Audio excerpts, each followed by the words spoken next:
So the next thing is we need to prepare that Ubuntu instance. What that means is we have to install some applications that we're going to need, like Nginx and PHP. So that's what's next.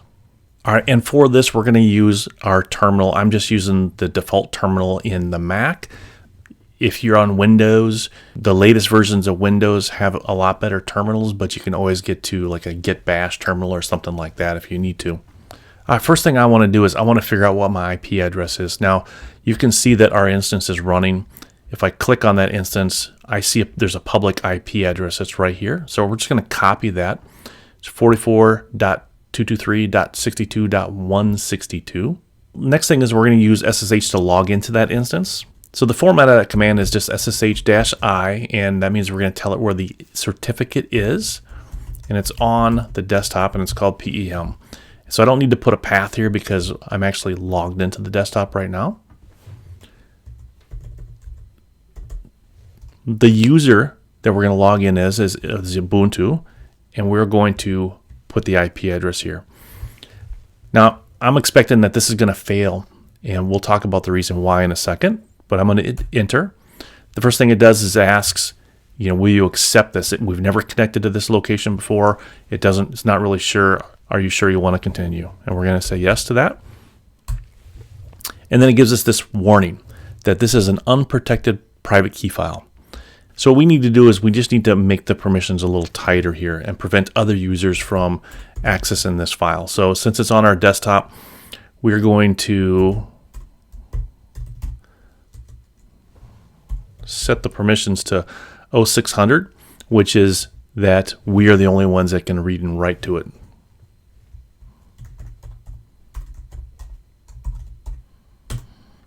And so now with that in place, we should be able to try to connect again.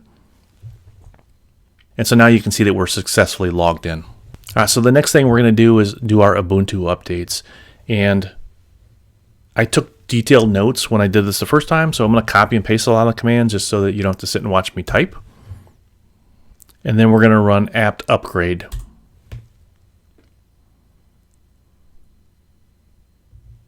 And so after that upgrade, it looks like it wants me to reboot so that it can reload a different kernel. And so what we're going to do is we're going to go ahead and do that.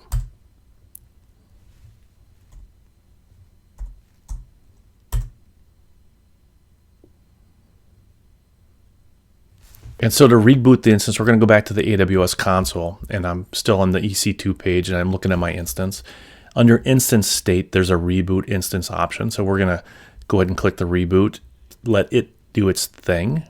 And so my instance state is back up and running. Because of the reboot, it did kick me out of my SSH session, so we'll just have to reconnect here. And sometimes, even though it says the instance is running, the processes that handle SSH maybe aren't ready to go yet, so we'll just try it again. There we go. So we're back on in. So we're going to carry on with our installations.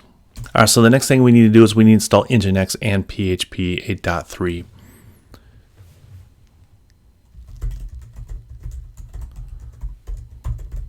So we use the package manager again to install Nginx. All right, so it looks like Nginx was successfully installed. To install PHP, we're going to have to add a repository. And then finally, we will use, again, the package manager to install PHP 8.3.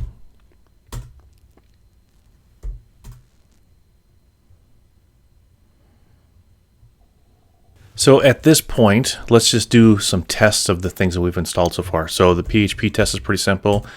PHP-V gives us our 8.3.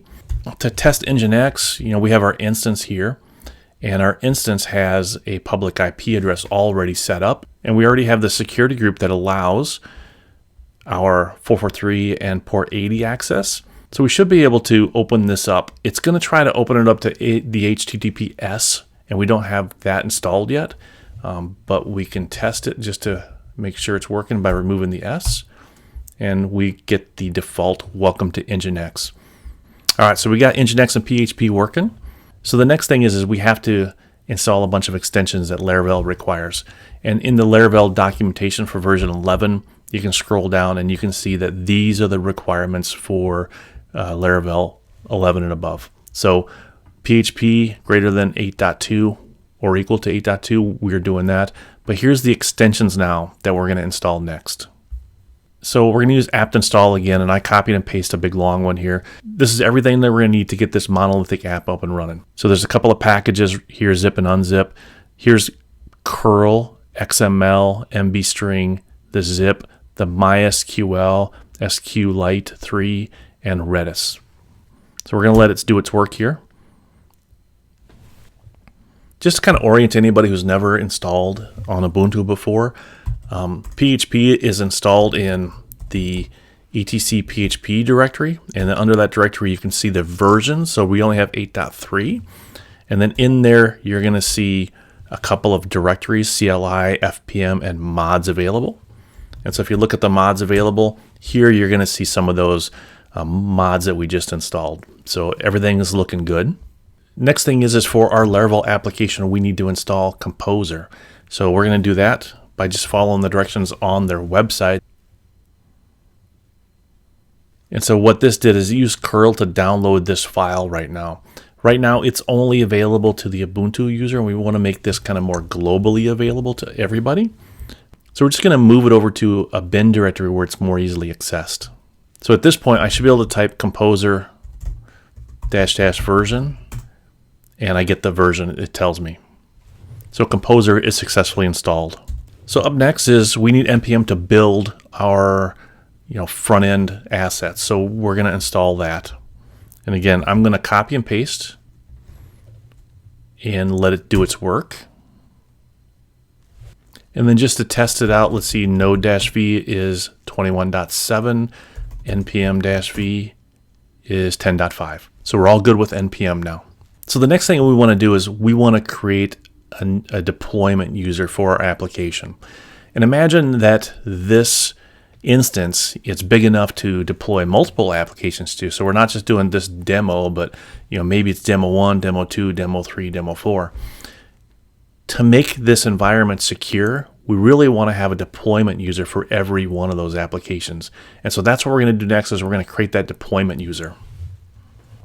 So to add that deployment user, we're going to use sudo add user, and our deployment user is going to be called Laravel_demo. And then it's asking for a password. We're going to enter a password. We're going to confirm it. And then we're just going to leave everything else blank. And then we're going to do the final confirmation. So at this point, if we look at home directory, now we have two users. We have Ubuntu and Laravel demo. Our next step is we're going to start prepping that Laravel demo user to be able to integrate with our GitHub. So to do that, we're going to change users over to Laravel demo. So at this point, we're logged in as Laravel demo. You can see that there. And we're going to change to Laravel demo's homepage. So right now we are here, home Laravel demo. All right, to interact with GitHub, what we need is we're going to have to provide GitHub a deployment key. So we're going to generate that right now.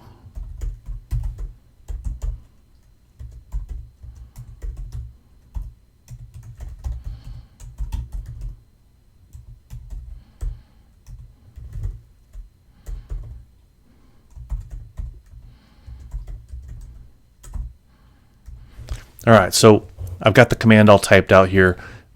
We're essentially going to use SSH keygen. It's going to create a key in this directory. I chose this name because sometimes you may have this user, not just interact with GitHub, but maybe it also has to interact with something else where you need an additional key. And so I think it's wise to kind of create these keys and kind of isolate them. So we're not going to enter a passphrase for this. And now it's got our keygen. So now if we look at what's in the .ssh directory, you can see that we actually have our keys there, the public and the private key. Now the last thing that we have to do is we have to add a config file to this directory because we didn't name this the standard ID _ RSA or whatever it is. So we actually have to do some configuration here. Okay, so to create that file, we're going to use nano, and we're going to create it in the .ssh directory, and it's going to be called config. And I'm just going to copy and paste what we need in there. So what this is telling it is whenever we want to SSH in, or we're going to use anything that has SSH based, if you see the host as github.com, there is your identity file. So use that key. And we're going to hit save on this. And so if we look now, we have that config in the SSH directory. And then finally, there's a few permissions that I ran into that I had to do and set. So we're going to change the permissions of the .ssh directory itself to 700. And we're going to change the permissions of everything in it to 600. So at this point, our Ubuntu instance has Nginx and PHP installed, it has Composer and NPM installed. We've created this user that we're going to use for all the deployments for this application. We should be ready to go.